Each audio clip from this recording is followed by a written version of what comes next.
وأزواجه وذرياته وأهل بيته وأهل طاعته أجمعين أما بعد فأعوذ بالله من الشيطان الرجيم بسم الله الرحمن الرحيم وتلك الأمثال نضربها للناس وما يعقلها إلا العالمون قال النبي صلى الله عليه وسلم طلب العلم فريضة على كل مسلم او کما قال علیہ الصلاۃ والسلام۔ معزز اور معقر علماء کرام، حاضرین اعظام اور ہماری مائیں اور بہنیں، اس وقت ہم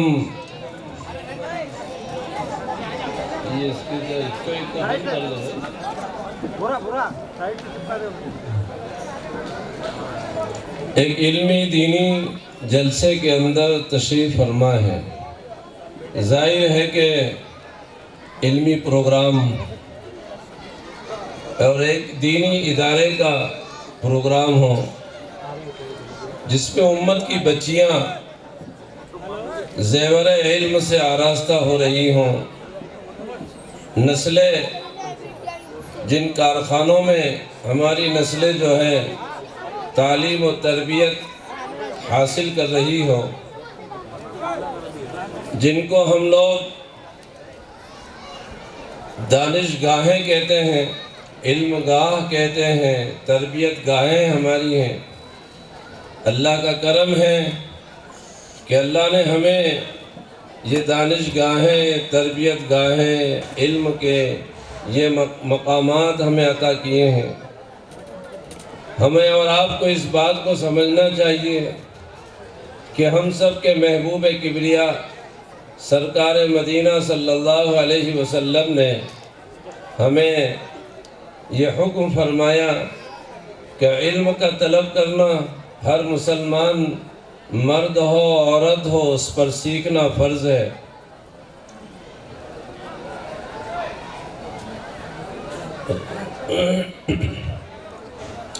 اگر یہ امت 1450 سال کے بعد بھی اتنی سی بات کو سمجھ نہ پائی ہو کہ امت کے ہر مسلمان مرد اور عورت پر علم کا طلب کرنا فرض ہو اور یہ بغیر علم کے جئیں اور ہمارے قافلے کے قافلے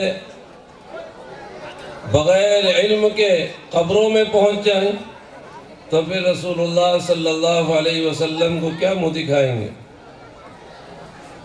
اللہ کے رسول صلی اللہ علیہ وسلم شروع دن سے ہمیں یہ کر کے گئے کہ اقرا پڑھیے آپ، اور ہم نے پڑھنا چھوڑ دیا۔ اللہ کے رسول صلی اللہ علیہ وسلم پر ایک ایسی عظیم کتاب اللہ نے نازل فرمائی جو ساری کتابوں سے افضل اور قیامت تک کے لیے نبی کا زندہ و جاوید معجزہ ہے، اور اس میں اللہ کے اسرار اور اس کے معرفت اور اس کے علم کے سارے خزانے اللہ نے قرآن میں رکھے ہیں، اور یہ امت اس کو نہ پڑھے تو پھر کس کو پڑھے گی؟ اس امت کی معراج اور اس امت کے رفع درجات اور اس کی بلندیاں اور اس کی عزت و شرافت اور اس امت کا جو مقام اور مرتبہ رسول اللہ صلی اللہ علیہ وسلم نے جو فرمایا ہے کہ یہ قرآن اور اللہ کی معرفت اور محبت اس کے سینے میں ہونی چاہیے۔ آج ماشاءاللہ اس جلسے میں والد بھی بیٹھا ہوا ہے اور والدہ بھی تشریف فرما ہے۔ یہ دو طبقے اس امت میں ایسے ہیں۔ رسول اللہ صلی اللہ علیہ وسلم جب تشریف لائے تو اس عورت کی کوئی حیثیت ہی نہیں تھی۔ اس عورت کی اس معاشرے میں یا اس وقت کے عرب کے معاشرے میں کوئی حیثیت ہی نہیں تھی۔ اللہ کے رسول صلی اللہ علیہ وسلم نے اس کو ماں بنایا، اور یہ جو بیٹھا ہوا ہے جہاں کا طبقہ ان کو باپ بنایا، ان کو والد کا درجہ دیا۔ اللہ کے رسول صلی اللہ علیہ وسلم نے دونوں کے لیے فرمایا، والدین کی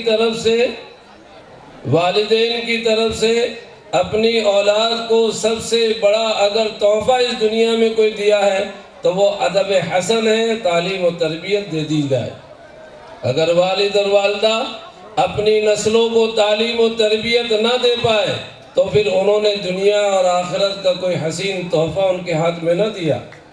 آپ کی جائیدادوں کی اور آپ کی زمینوں کی اور کپڑوں کی اور مکانوں کی اور گاڑیوں کی آپ کی نسلوں کو ضرورت نہیں ہے، آپ کی طرف سے تو ان کی تعلیم اور تربیت کی بہترین ذمہ داری ہے۔ اسی لیے تو کہا گیا کہ باپ جنت کا دروازہ ہے اور ماں کے قدموں کے نیچے جنت ہے۔ کس کی جنت ہے؟ یہ جو باپ بیٹھا ہوا ہے، اگر یہ والدین ہیں، یہ والد ہیں اور یہ والدہ بیٹھی ہوئی ہیں، اگر یہ جنت کے دروازے اور انہوں نے اپنے قدموں کے نیچے اپنی نسلوں کی جنت کا انتظام نہ کیا تو پھر کیا ماں باپ کہلانے کے لائق ہوں گے؟ آپ مربی ہیں، آپ کے ذمے اپنی نسل کی تربیت ہے۔ آپ کو بار بار کہا جاتا ہے، آپ نے 1000 بار سنا ہوگا، یہ بڑھاپے ہو گئے، ہم کو بوڑھے ہو گئے، واعظ اور بیان سنتے سنتے ہم جوانی اور بچپن جس طرح یہ بچے نسل سے ہم سن رہے ہیں، یہ بوڑھے ہو جائیں گے اور آپ بھی بچپن سے سن رہے ہوں گے مسجدوں کے اماموں سے اور تقریر علماء سے کہ والد جو ہے وہ مربی ہوتا ہے، والد کی طرف سے اپنی نسل کو سب کچھ دیا جاتا ہے۔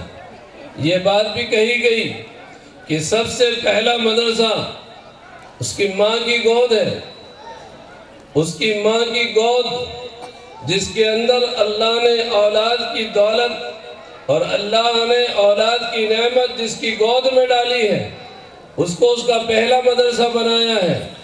اگر وہ ماں اس مدرسے کو بند کر کے بیٹھی ہوئی ہے اور ماں نے اپنی گود میں پلنے والے بچے کی تعلیم و تربیت نہیں کی تو وہ ماں کتنی بڑی مجرم ہوگی، پھر کہاں سے نسلوں کی تربیت ہوگی؟ نسلوں کی تربیت کی ذمہ داری والدین کے ذمہ ہے۔ اسی لیے تو فرمایا یہ ماں تجھے معلوم نہیں ہے کہ حبیب پاک صلی اللہ علیہ وسلم نے تمہیں کتنا بڑا درجہ دیا، تیری گود کو کتنی عزت دی ہے، تیری گود میں پلنے والی نسل کو کتنی اللہ نے تیری ذمہ داری دی ہے کہ ماں کیسی اس دنیا میں ماں ہوتی ہے اور ماں کا مقام دیا ہے۔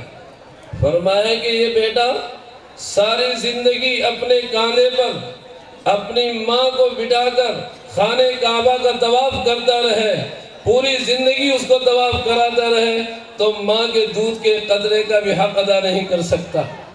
یہ ماں ہے، اس ماں کے ذمے ہے اس یہ نسل کی تعلیم و تربیت کا انتظام کرنا۔ ماؤں کو نہیں معلوم کہ ہماری ماؤں نے کیسی ان اولاد اور نسلوں کو سنبھالا ہے، کیسے اس میں تقوی بھرا ہے، کیسے ان کو علم سے سجایا ہے، کیسے ان کو اخلاق کی بلندیوں پر پہنچایا ہے۔ یہ ماں باپ کی تربیت کی ذمہ داری اور ماں باپ کی تربیت کا نتیجہ ہے۔ ماؤں کو شاید معلوم نہیں، ماؤں نے پڑھنا چھوڑ دیا۔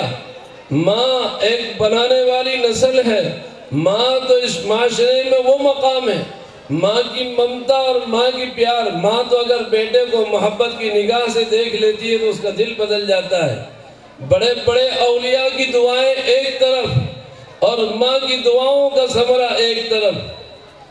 ولی کی والدہ کا انتقال ہوا بزرگ کا تو آیا گیا کہ آج سے اے بزرگ، اے ولی، آج سے ہوش میں آ کر قدم بڑھانا، اس لیے کہ جس ماں کی دعاؤں کے صدقے میں تیری عزت اولاد رکھی جاتی تھی، آج وہ ماں چلی گئی، اب تم کو قدم رکھنا ہوگا، سنبھال کے رکھنا ہوگا۔ ماں کو وہ ممتا دی گئی کہ اس ماں کے پیار و محبت کے برابر دنیا میں کسی کو کوئی پیار و محبت نہیں دیا گیا ہے۔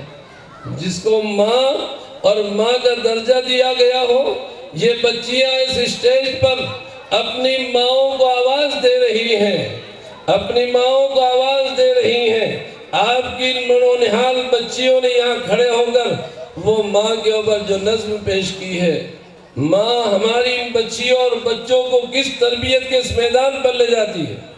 ماں نے نہیں سنا کہ بیٹی دودھ میں پانی ڈال دے تو بیٹی کہہ رہی ہے کہ نہیں، حضرت عمر نے منع کیا ہے، تو ماں کہہ رہی ہے کہ حضرت عمر کہاں دیکھ رہے ہیں، تو وہ بیٹی کیا کہہ رہی ہے، حضرت عمر کا رب تو دیکھ رہا ہے۔ تو یہ رب کس نے داخل کر دیا؟ یہ اللہ کا یقین، یہ اللہ کا دھیان، اس بچی کے دل کے اندر یہ اللہ اس کے رسول صلی اللہ علیہ وسلم کی معرفت اور محبت کے نور کس نے پیدا کیے ہیں؟